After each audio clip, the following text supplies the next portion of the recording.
Shalom, puji nama Tuhan. Bagaimana kabarnya? Bapak harap kalian semua dalam keadaan baik. Ya, hari ini kita akan belajar tentang karya Allah dalam kepelbagaian. Ini adalah semester 2, ya, semester 2 yang kalau semester lalu kalian sudah menyelesaikan beberapa materi, namun ada beberapa banyak yang mungkin masih tertinggal. Namun tidak apa-apa, ya, kalau misalnya memang ada hal-hal yang kalian tidak pahami dalam materi yang Bapak sampaikan, kalian bisa menanyakannya melalui WA group atau melalui WA pribadi. Ya, sebelum kalian memulai pembelajaran, Bapak harap kalian berdoa terlebih dahulu. Setelah selesai kalian berdoa, baru kalian lanjut memperhatikan materi yang akan Bapak sampaikan. Ya, materi kali ini adalah karya Allah dalam kepelbagaian. Kalian bisa baca bahan Alkitab dalam 1 Petrus 3 ayat 15, Galatia 3 ayat 28, Kejadian 1 ayat 28, Kejadian 11 ayat 1 sampai 9. Nah, di sini dikatakan bahwa karunia Allah ya dalam kepelbagaian atau dalam kemajemukan ya itu amat penting karena masih banyak orang yang berpikir hanya dirinya atau kelompok sukunya atau kelompok agamanya maupun kelompok bangsanya yang merupakan kelompok terbaik. Nah, pernahkah kalian berpikir tentang ini bahwa suku saya yang paling baik, suku yang lain norak atau suku yang lain agak aneh begitu? Kalau kalian pernah berpikir seperti ini adalah pikiran yang salah. Karena manusia itu diciptakan oleh Tuhan, oleh Allah, itu dalam berbagai keunikan. Punya warna kulit yang berbeda, ciri-ciri fisik yang berbeda. Nah, ini yang menjadi bukti ya bahwa Allah itu mengasihi semua manusia tanpa kecuali. Jadi, sebagai manusia, sebagai kita, sesama manusia, kita juga patut menghargai ya, menghargai sesama. Nah, ini yang kita kenal di dalam bangsa kita yang disebut Bhinneka Tunggal Ika. Jadi dalam perbedaan kita tetap satu. Nah, bagaimana pandangan Alkitab tentang hal ini?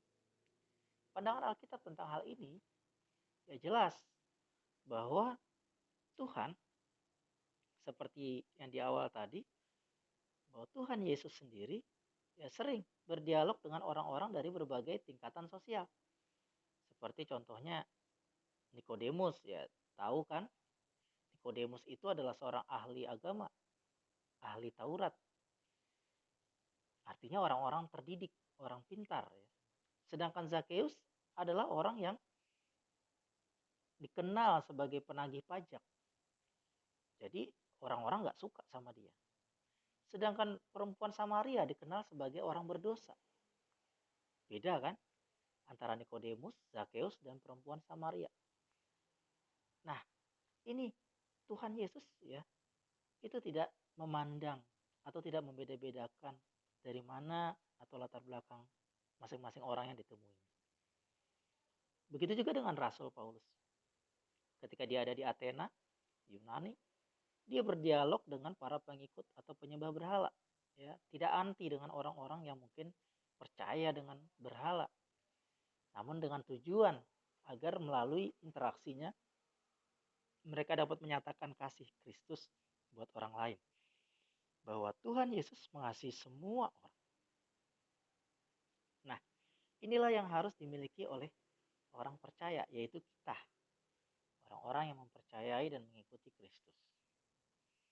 Nah, ini dalam 1 Petrus 3 ayat 15 ya dikatakan oleh Petrus sendiri, kuduskanlah Kristus di dalam hatimu sebagai Tuhan, dan siap sedialah pada segala waktu untuk memberi pertanggungan jawab kepada tiap-tiap orang yang meminta pertanggungan jawab dari kamu tentang pengharapan yang ada padamu.